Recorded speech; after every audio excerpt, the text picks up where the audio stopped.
Taking a moment here, first of all, to thank everybody that has been enjoying this podcast project with me. I know that there have been a number of people online that have been listening, have been viewing. The amount of people that are enjoying this content is far more than I ever expected during the beginnings of this project. I mean, we just started this about a month ago, and I'm just so happy that other people are getting to enjoy it with me. And I'm really also happy that the guests have been able to get a lot of value out of it. So I want to thank the guests. I want to thank the viewers and listeners for participating and sharing the content and just making this a whole lot of fun. I'm learning so much in this project, and that's kind of the beauty of it. I mean, that's why I'm calling it the John Riley Project. This is sort of a platform for me to be creative and expressive. It's a platform for me to learn new things. I'm not only learning a tremendous amount of information from the people that I'm meeting with, from my guests, but I'm learning about how to do a podcast. I'm learning about the technology around podcasting. I'm learning how to be a host, which has been an interesting challenge as I've gone down this path. So this is all a great learning and growing experience, and I think it's fantastic. I'm really enjoying the interviews, and these interviews have been kind of long, and I'm going to talk about that in a minute, but these interviews have been really fun, just getting to know these people, and I just learned so much. But it's also kind of fun, when you're interviewing. In this case, we're interviewing a lot of the candidates for the local election. It's fun to observe the local election in the context of seeing everyone as an actor on a stage and just sort of seeing it all play out, because you're going to see strong candidates, candidates that aren't quite as strong, different candidates with different strengths. You look at the candidates and their social media activity, and you could just see like all these, again, they're players on a field or actors on a stage, and it's fun to look at the election from that perspective. And by doing these interviews, I'm largely seeing that way.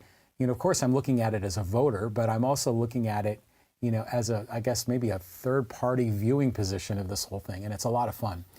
I'm getting so many comments on this project, and for those of you that have, pulled me aside and told me, what you think about it, and I've been getting a lot of positive comments. I've been getting some, constructive critique, and that's great. I mean, if I wasn't getting any comments at all, I would be really bummed out. But I think the fact that people have come to me and have shared their thoughts, that's indication that, people care, and hopefully the content we're putting out is impactful or is making a difference. It's helping people, it's helping voters, it's helping candidates.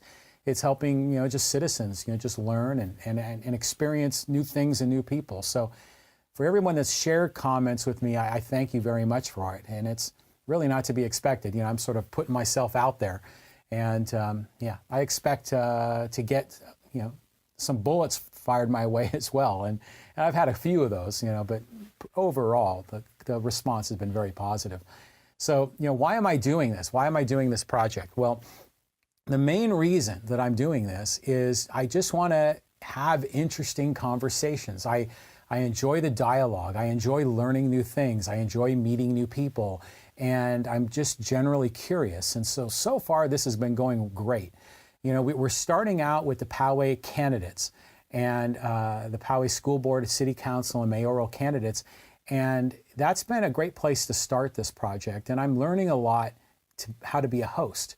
And, when I invited the candidates, I told them, I said, I'm going to give you a platform to tell your story, to share with us, the big issues you want to solve.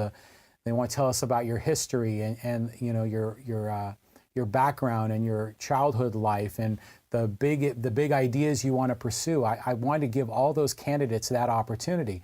So when I'm in these interviews, what I'm learning to do as a host is sometimes I have to bite my tongue because I want to be agreeable. I don't want to be, putting up a lot of friction or resistance. I'm not trying to, debate them. I'm trying to be agreeable, because if I'm agreeable, I'm gonna, be able to elicit a lot more from them, and I'm gonna let the conversation flow. So in the end, this is not a debate. It's not hard-hitting journalism. So, it's really meant to be this platform of sharing ideas, sharing, important learnings. And in these cases, sharing the backgrounds and platforms of each of these candidates. I don't intend to do a whole lot of, personal opinion stuff. When I do, I'll do it in the form of these solo podcasts, and I'll only do them rarely. And some of my own thoughts will start to come out in some of these future podcasts. But during these candidate interviews, I'm really trying to make it all about them. And and I haven't been perfect. A few times I've kind of shared my thoughts, but I have to keep telling myself it's not about me, it's about them. I want to do a lot more, though, than just local Poway politics, and I've shared this before. I really want to get into sports and history and entrepreneurism and economics. I might even want to take this show on the road and do some remote broadcasts. I have this fantasy that maybe I'll do play-by-play for Poway High baseball. Who knows? I mean, this thing can go in so many different directions, but we're just starting out with the local Poway candidates. I've already talked to a number of other people that, have already agreed to be guests. And, one is a local high school baseball coach. He has agreed to come on. We'll probably save him until after New Year's when, spring training starts getting rolling. Also had contact from a local business person who's actually pretty influential in the community. He's expressed interest in being on the project, and he'll be coming on sometime after the election. So I'm hoping to get a lot more, thought leaders, authors, columnists, business people, scientists. I'm kind of interested in learning from a lot of different people. But, local politics is a great place to start. It's a really kind of a win-win. I mean, these candidates are looking for a platform to get their message out.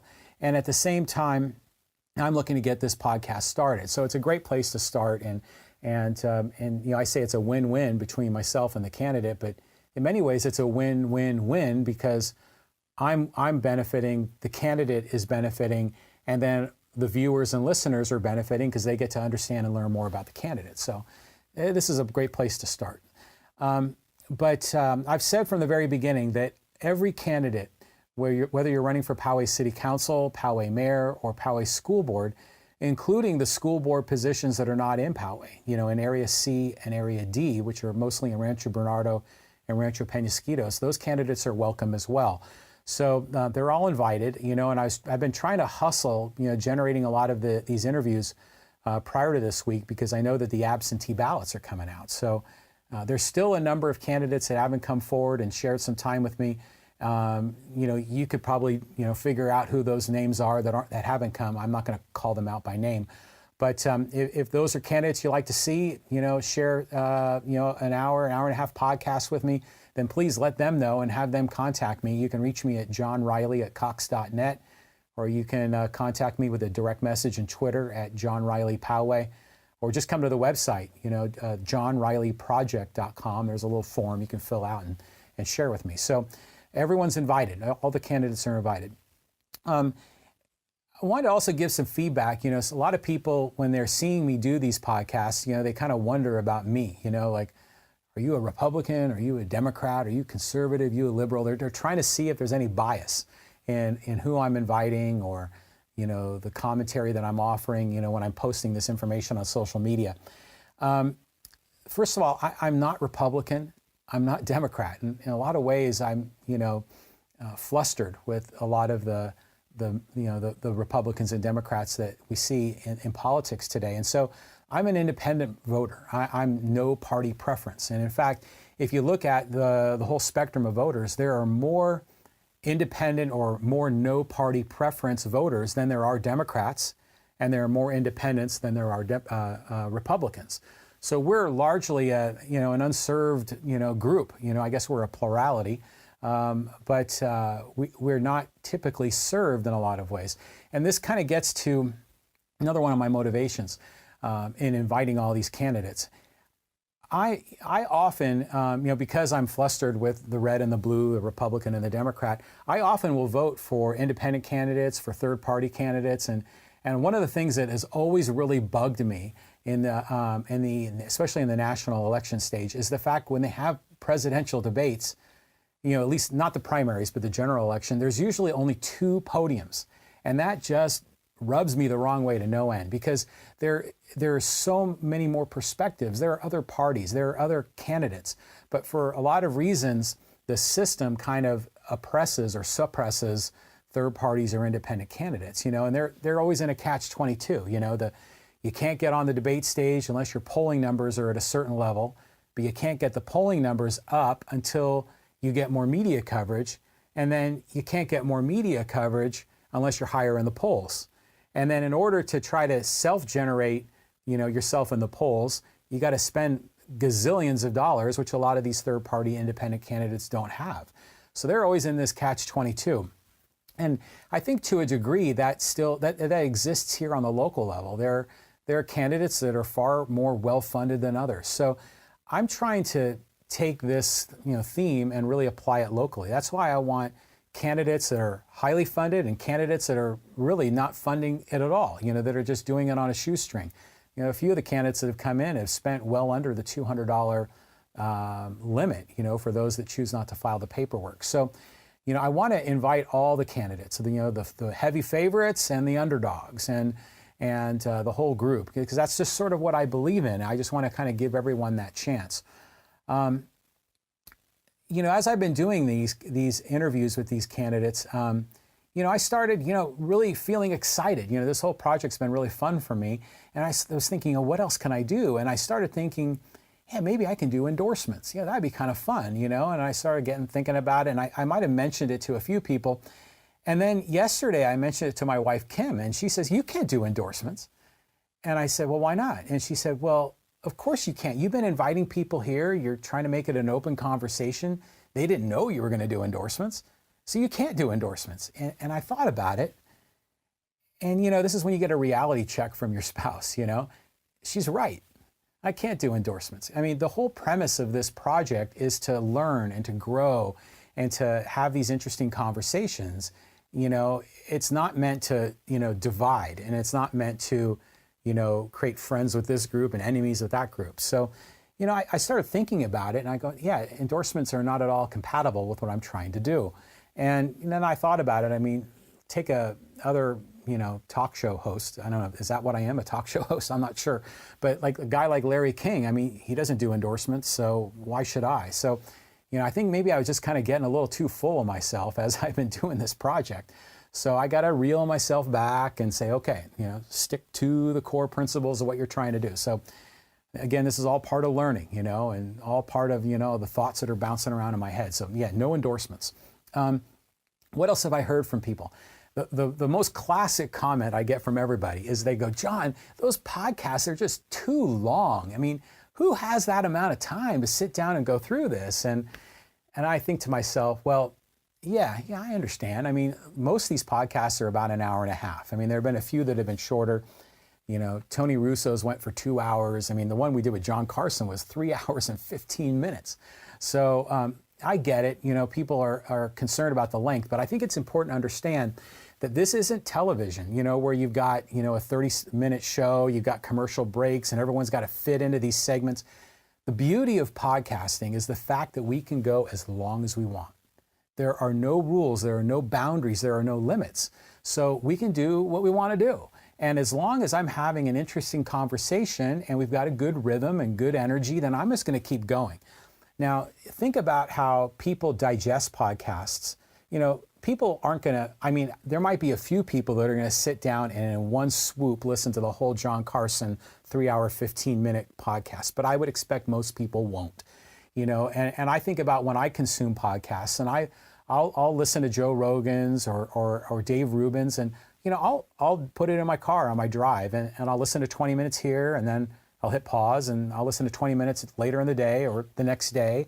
And you just kind of bite-sized chunks, you consume it. And then maybe if I'm going out for a walk, then I'll put on the headphones and maybe I can power through an hour of it. So it's up to each of the individuals on how you can consume it. But I think it's important to understand that this isn't a television interview format. That's not what this is. I mean, podcasting is a different environment. And And I think when people look at it, they're trying to fit podcasting into their own paradigm of what TV interviews are supposed to be. So this is just a different thing. And the other thing that I'm trying to do is I don't want these podcasts to be, you know, sort of chopped up and edited and represented that way. I want them to be authentic and real and pure. So that's why, you know, when the guests come in, I sit them down and I say, you know, when I hit record, we're just gonna go and we're just gonna let it flow. And then at the end, when we're done, I'm gonna hit stop, and then I go back and I just, you know, trim off those bookend junk, and I add some music on the ends, and then I upload it. So it's pure, it's real, it's authentic, it's honest, and that's how I want to keep it. So the podcast, even though some people said they're too darn long, well, they're going to stay long. I mean, that's just what they are. Some people have said to me, hey, when you write the summaries, you know, they're not balanced, you know, like, so what I do is that when I record the podcast, I'll write a summary in my blog, which is for the audio only portion of it. I also will write a summary in the YouTube video. And then I also will then post the same, you know, that YouTube video, I'm posting it on Facebook and on Twitter. And so what I had done in the past is I had the podcast, and then I had the summary that I wrote. And then when I posted it on Facebook, I would have the summary of the podcast. And I just thought, well, this is just ridiculous. So what I started doing after a period of time is I started just putting the whole summary in the Facebook posts. And as a result, you know, some of my earlier guests, you know, I had a shorter description, and then some of my later guests I had a longer description. And then it's true also in my YouTube descriptions. I started writing more and more content because I noticed that the more content that I wrote, the higher my videos were ranking in search engine results. So I started writing more and more. But then, you know, some people start saying to me, well, you know, almost to imply that I'm trying to favor certain candidates. Like, you wrote a summary that was, you know, 4 paragraphs for this candidate and only 2 paragraphs for that candidate. So, you know, again, I'm learning. So I need to go back, and some of those candidates I wrote short summaries for. I'm going to write long ones. So, you know, this is all about putting yourself out there. Here's another classic one. People have come to me and they've said, hey, you know, I love what you're doing, but what's up with that table? Man, the table is huge. What are you doing? And I think, first of all, understand that I'm learning and I'm experimenting with this. When I set up this table, and here it is right here, I use the Joe Rogan podcast, or the Joe Rogan experience, as sort of my initial idea for how I was going to set up the studio. And on his show, he's got a table just like mine down the center, and he's got, you know, mics on boom stands, and he's on one side and the guests are on the other. And there's all kinds of, I mean, you think I got a couple of bobbleheads. You should see Joe Rogan's desk. I mean, it's a clutter, it's a mess. At least I'm not doing that. But I kind of wanted to have the table in the center. And I had these grand visions that I was going to have this custom table built. And I said, oh, the heck with that. I'm just going to IKEA. And I got an IKEA table. But then I always thought that, you know, maybe just one table, it was almost like you were too close. So I decided to get 2, and maybe 2 might be a little too wide. And, you know, so I'm still experimenting with the camera angles and everything else. But I do know this, is that this isn't going to be the only set. I mean, this set's going to evolve. I'm going to eventually probably get some different furniture. At some point, I'm definitely going to do what the Rubin Report is, which there are 2 kind of comfortable lounge chairs and a coffee table in the middle. And then in the background, you know, there's like, you know, a wall and, you know, some stuff on the wall. I may end up doing some creative things. I mean, right now I'm in my living room, so I can only get so creative. My wife, thankfully, has given me, you know, a lot of freedom to do what I like here. But, you know, generally speaking, we don't do much in our living room. I mean, we put our Christmas tree in here, and that's about it. So, you know, I'll probably, you know, do a few things, shaking up this studio. A lot of people have also talked to me about this purple drape in the background. And it's an interesting topic. And first of all, this was all from the previous owners that lived in our house. I mean, we've been here at our home in Green Valley for about 11 years. And the previous owners had set up this living room that can also function as a media room. So all the curtains are like really heavy, and they block out a lot of the light. And they at one time had like a projector and a pull-down screen. So it was like a media room. We never ended up using it for it. We ended up having the curtain here. This was kind of, I guess, a way to block off the rest of the house from this room. And our previous owners just loved purple, so that's why it's purple. And we've just never have messed around with the curtain. And then suddenly when I decided to do this podcast, I said, oh, this is great. I'll have a background. It'll look kind of interesting. Some people have really liked the purple background. They said, oh, it's great. It's a nice, clean contrast. You can really focus on the guest. And that's true. And other people have said, oh, the background's too boring. You need to change it up. You need some pictures and different things. And, you just can't please everybody. So I think what I am going to do is I'm going to probably have 2 different podcast, set designs. And I think I can do that in my living room. And I'm going to do one kind of like the Rubin Report, and then I'll do one with the table format like the Rogan podcast. But yeah, maybe I might get a different table at some point. Who knows? What else? I think,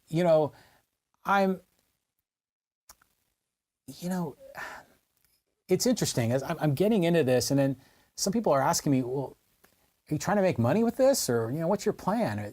What are you doing? So, the whole money thing to this is interesting. I mean, first of all, I'm not making any money on this. I'm just doing it just because it's a hobby. And, I've spent some money to kind of get this thing going. At some point, though, I may, maybe do something on Patreon or something like that, where if people want to donate, great. Then that'll help, fund some of the technology. And, I have some monthly expenses for the hosting that I do for the podcasts. Not on YouTube, but the audio only podcast. I work with a company called Blueberry, where they do the podcast hosting, and they make it available on, on Apple Podcasts, on Stitcher, et cetera. So I have some monthly costs. I've made some investment in technology. I may eventually, do a donation thing, but I'm not going to be like begging, but I'll put it out there in case anyone wants to do that. I may not set that up for a few months.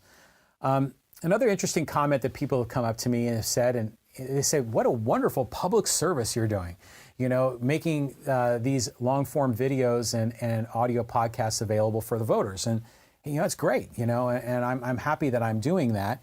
And, part of that, the interviewees, they can get their word out, they can share more about their candidacy, and I think it's great. I mean, I'll be honest, that's not the point of this. I'm not doing it as a public service. I'm kind of doing this project sort of selfishly because I want to meet people and have interesting conversations and learn new things, and I'm just kind of sharing it with everybody as I go down the path. But the fact that people are getting great benefit from this, I mean, that's fantastic. Here's another question, and this comes from my wife, Kim. She goes, are you going to keep doing this many podcasts like every week? And the answer is no. I mean, if you look at the number of podcasts that we've done, like in the last 2 to 3 weeks, it's insane. I mean, I've been doing them, I don't know, maybe 4 or 5 a week. It's just crazy. And, I'm definitely not going to do that. What I am doing is I have been, I made this open to all the candidates. I know later this week, the absentee ballots are coming out. So I've been trying to get everybody in here before the absentee ballots come out. But, I'm trying to develop a nice surge of content in the beginning to kind of get some momentum going for this project. But I think as we settle into a rhythm, I'll probably only be doing these podcasts, maybe a couple of times a week, maybe once a week, we'll kind of see how it goes. I've also gotten some fun comments on the bobbleheads, I mean, who do I got back there? There's a baseball, then there's Gus Fring from Better Call Saul, then Trevor Hoffman, and then Albert Einstein, and then that's the Throne from Game of Thrones, and then Jean-Luc Picard, and then Negan from The Walking Dead, and then my Russian nested doll set of Tony Gwynn. So some of the people have commented on the bobblehead. Some have sent me messages. Even one of the guests, John Ryan, was loving the Gus Fring, and we had a conversation about that. So I'm going to mess around with these things just to have some fun, and who knows, maybe I need to get a whole different collection of trinkets to put on the table depending on the theme or the guest. So that might be a thing to consider. What else? It's funny, when I got into this, my wife Kim, she says, well, why are you doing this? Are you getting paid? And I'm like, no. But I do think by doing this podcast, I knew that it was going to create opportunities in the future that I had never thought about. So I think one of them is some of my son's friends now want to do a podcast. So I'm going to help them get started. You know, they're going to come in here and they're going to do their podcast, and I'll kind of share with them and on the things that I've learned, and then they can learn from that, and hopefully they can start sharing content. The other interesting thing is that I was telling one of my clients about what I'm doing with podcasting, and now they're all excited and they want to do podcasting. And so I'm going to hopefully help them get it going. And so for me personally, you know, I just knew that by doing this, not only am I learning things, but I'm developing skills, and I can share those skills to help other people. And, you know, maybe that creates opportunities for me. So bonus, right? But that's definitely, you know, something that I've been learning as this goes. And, you know, heck, I've only been doing this for a month. I know this much. So, you know, this will continue to improve, and I'm going to learn more. And who knows, the guests that come by might create additional opportunities for me. You never know. What else? I have nothing scheduled right now. I looked at my calendar and had all these bookings these past few weeks. I have no one booked. And, you know, there are a number of candidates that are running for Poway Mayor, for Poway City Council, and for Poway School Board. You know, you can do the math and kind of figure out which candidates have not come. I don't want to call them out by name, but they are all welcome to come, you know. So if you know them and you want to kind of tap them on the shoulder and let them know that they're welcome to come on the John Riley Project, and I'm going to let them go, and I'm going to let them share their history and their background and their campaign platform. If they're an incumbent, I'm going to let them talk about their accomplishments. And, you know, I'm not going to debate them. I'm not going to give them any gotcha moments. I'm going to generally be agreeable, and I'm going to listen. I'm going to learn, and we'll see where it goes. But that invitation is always on the table. But in the end, I'm really excited. I mean, this whole project for me is, you know, exhilarating. I mean, I'm meeting people, and in some cases I'm developing some friendships, which is kind of fun. I'm enjoying that. I'm learning lots of new things, and I'm learning about people. I mean, like I said, some of these guests have come on, and, you know, I knew part of their story, but now I know a lot more. And so now I kind of understand them. I understand kind of what makes them tick. And I like that. I'm enjoying learning about all these people that I'm getting to know. But definitely there's a great sense of excitement. You know, lately this podcast is always sort of on my mind. You know, what am I going to do next? I was thinking about this solo podcast, like, what am I going to say? So I have some notes, and behind the camera, you can't see it. I've got my notes up there. That's why my eyes kind of sometimes deflect a little bit. But, you know, I was thinking about what I was going to say. So this podcast has kind of got me excited, and it's neat. You know, I've often commented to some of my friends that, you know, it's good in life to have sort of a three-pronged bar stool where, you know, one leg of the stool is your family, and one leg of the stool is your career. But then the third leg of the stool kind of also needs to be sort of the things that your interests, your hobbies, your projects. You know, for a long time I played music, you know, in a rock band, and I had a lot of fun with that. And, you know, I'm not playing music right now. And so in a lot of ways, this podcast is sort of becoming that third leg of the bar stool. And for me, that's great. And then, you know, for those of you that know me, you know, I have two children, Shannon and Trevor. And Trevor is my youngest, and he just moved out. And so he's now, you know, he's at the University of New Mexico. He's a freshman there. And then my daughter is a senior at Cal Poly San Luis Obispo. And so now, you know, my wife and I, we're empty nesters. So I kind of have a little bit of time on my hands, or a little bit, you know, a little bit of space in my brain that I can allocate to something like this. So this has kind of worked out really great. But in the end, this is all a platform for me to kind of be creative, to be expressive, and in the end, have lots of fun. So thanks again for joining me on this. We're just getting started. There's a lot more we want to get done. I hope it's fun for you. And again, I invite all your feedback. So send me a note, johnriley@cox.net. You can find me on Facebook. I've set up a Facebook page for this, the John Riley Project. You can join there. I've got a YouTube channel, John Riley Projects. You can subscribe, or you can come on the website, johnrileyproject.com, and you can fill out a form and send me a note. So there are a lot of different ways to reach me. But thanks a ton, and looking forward to doing so much more.